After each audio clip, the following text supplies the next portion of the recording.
Nestled alongside South and Mid Wales is the English border county of Herefordshire, a county so rural that I'm unable to make a top 10 prettiest towns list because there are only 5 towns and 1 city, and as I do include cities for consideration, that makes this a top 6 list. As a general rule, I don't include villages, however, so for consistency with the series as a whole, this means that Webley will not feature, for this video at least. What will feature though is one street that's claimed by some to be the prettiest in England, so stay tuned for that one. Anyway, let's get to it. Number 6.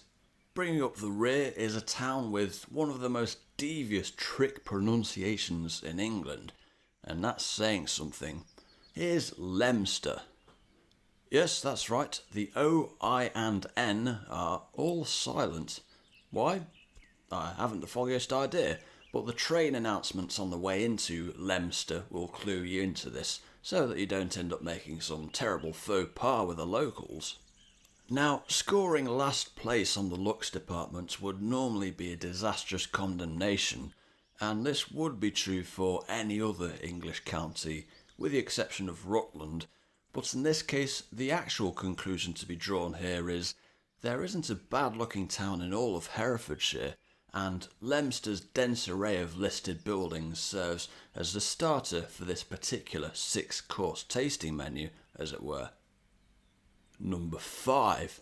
Next is the town hailed as the birthplace of British tourism, Ross-on-Wye. Situated on a sandstone cliff overlooking the Wye Valley, this is a town that was thrust into the spotlight in 1745 when local clergyman John Egerton began taking his friends for boat trips along the River Wye from here. As the first recorded excursions from Britain, these set a crucial precedent as Georgian visitors flocked to the area for its stunning natural scenery. This was bolstered by the publication of what is allegedly the first illustrated British tour guide in 1782 pertaining to this very town and its surrounding area. The town itself looks much the same as it would have back then, with no shortage of 17th and 18th century buildings, and in true Georgian fashion, you can't get here by train. Number 4. Now we come to a town right on Wales's doorstep, and amidst fittingly rural surroundings at that. Kington. With just over 2,000 residents, this is Herefordshire's smallest town, and has with it all the small town charm you might expect. The crystal clear River Arrow provides a gentle introduction to the town centre, lined with architectural gems, including a few timber-framed buildings to rival those found in several of the neighbouring villages, collectively known as the Black and White villages, for very literal reasons. Kington, by the way, is one of several border towns, on either side, lest you think I'm biased, illustrating the majesty of the frontier established by King Offa of Mercia way back in the 8th century. Number 3, and we've reached the podium finishes already, firstly by way of one of England's most mysterious towns, Bromyard. Just a fraction larger than Kington, Bromyard could, however, quite easily claim to be the most isolated town in one of the most isolated counties. For one thing, there isn't a single neighbouring town for over 10 miles. In terms of public transport, well, there are only about 8 buses a day from all directions reaching here. And as for trains, well, I can almost sense the ghost of Richard Beeching clasping his belly and laughing at the mere thought of it. But what does this all mean? It means that quite evidently we have a town here that's felt no obligation to expand beyond its means, and instead retained a cohesive blend of architecture from Tudor to early 20th century, all along its crescent-shaped high street with numerous characterful independent shops. A high street that's pleasingly light on traffic thanks to the Bromyard bypass. And on the outskirts you have the Bromyard Downs overlooking it all. Known locally as the Jewel of Herefordshire, this stretch of common land with its gentle climbs provides a treat for the outdoor lovers as the backdrop to a town which can truly claim to be, cliché alert, a hidden gem. Number 2.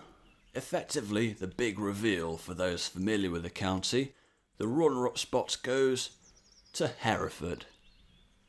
A customary reminder at this point is in order that I do include cities for consideration, which in this case has made for a tricky comparison. Why? Well, Hereford has something of a Jekyll and Hyde quality to it. Right off the bat, it should be stated that the streets outside the railway station, of which I won't subject you to a visual, give a first impression not far removed from Milton Keynes.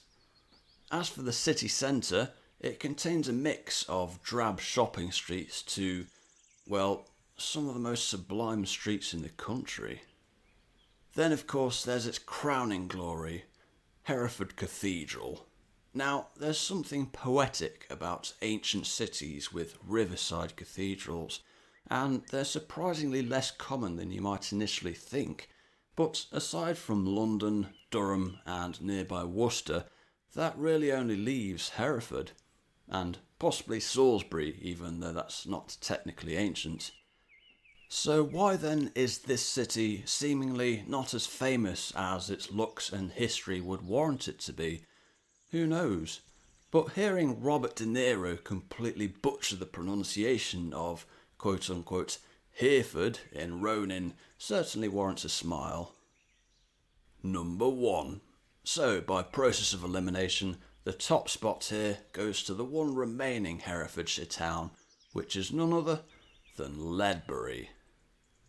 You'll find Ledbury at the western fringe of the Malvern Hills, near the tri-point of Herefordshire, Worcestershire and Gloucestershire, and I wonder how Robert De Niro would manage with that sentence. A brief glance around the town centre, with over 200 listed buildings, should be enough to give you an idea as to why it's my number 1 pick. Of particular note is its striking centrepiece, Ledbury Market House, dating from the 17th century, back when building houses on stilts at the very centre of town in order to keep market traders sheltered from the rain was the fashion. Then there's the clock tower opposite, late Victorian, but still managing to complement the aforementioned Stuart-era market house seamlessly. But this is all a prelude in relation to one of the adjacent streets, that being the street I promised earlier as one purported by some to be the prettiest in England. So let's take a walk down Church Lane. The spire providing this dramatic composition belongs to the medieval parish church of St Michael and All Angels, and is actually detached from the main body of the church. The rest of the street mostly speaks for itself. Is it the finest in England, though? Well, there are those who would of course disagree. Residents of York, Lincoln, Norwich, Bath, Shaftesbury, Cirencester and Rye, just for instance. But I'll leave that particular question open-ended and perhaps explore it in a future video. In any case, this seems like a fitting point to conclude this video on the prettiest towns / cities in Herefordshire, or the Herefordshire Super 6 as it were. Do you agree or disagree with my orderings? By all means let me know your thoughts in the comments below, and if you'd like to catch up with other counties covered in this series so far, check out the link on the screen now. Thanks for watching and have a great day.